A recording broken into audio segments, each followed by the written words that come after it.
Ouais, mais tu vois, ça, par exemple, ben, en venant ici, on peut le montrer et le dire. Et je pense qu'il faut le dire.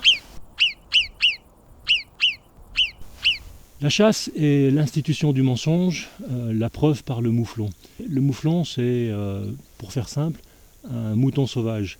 Le mâle est très facile à reconnaître, il a des grosses cornes qui s'enroulent, et la femelle ressemble assez fortement à la brebis domestique.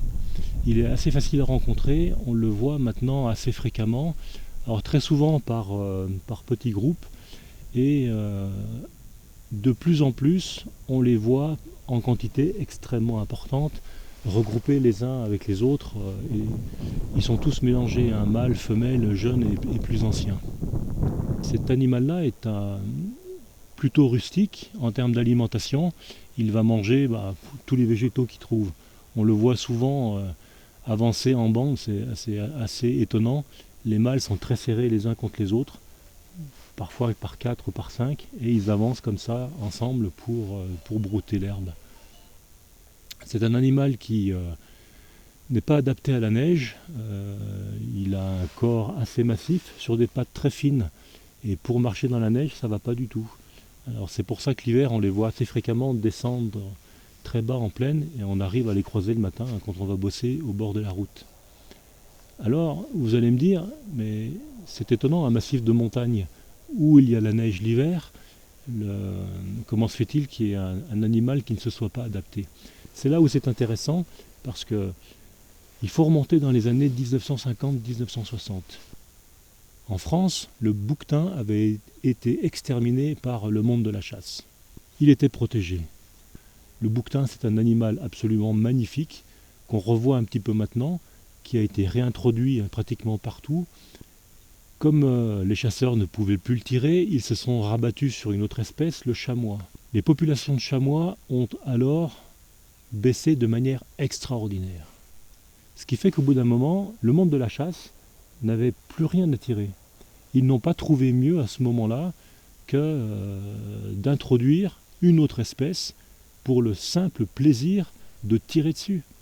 Ils ont introduit un animal pour en faire une cible. Donc cet animal-là, c'était le mouflon. Le mouflon est d'origine corse. C'est comme ça que le monde de la chasse parle de régulation. Pour eux, l'équilibre de la nature, c'est éradiquer une espèce, c'est faire fondre les populations d'une autre de manière extraordinaire, et c'est s'amuser à rentrer sur le territoire une espèce qui n'était pas là avant. Pour eux, c'est un jeu. Ils sont strictement incapables de gérer le développement de l'espèce qu'ils ont introduite. Le mouflon, quand on lit la littérature, bon, il est censé vivre par 20-30 individus, sauf que là maintenant, et je suis monté pour le montrer, on croise assez fréquemment des troupeaux de, là, comptés au minimum 125-130. Ça pose effectivement un problème. Quand j'en discute avec pas mal de photographes qui se promènent sur le massif, on fait tous le même constat. Avant, on voyait beaucoup de chamois. Quand maintenant, sur les mêmes lieux, on voit du mouflon, on voit beaucoup moins de chamois. Ça peut vouloir dire que la présence du mouflon empêche la présence d'un animal qui était là avant, ou le déplace ailleurs, mais en tout cas, il y a une gêne évidente. Et d'autant plus évidente que j'ai assisté une fois à une chasse de 3 chamois par un groupe de mouflons qui s'en est pris à eux. Donc les chamois étaient là, et pour une raison complètement inconnue, les mouflons sont venus les pousser beaucoup plus loin. Donc c'est comme ça que le monde de la chasse entend jouer avec la biodiversité.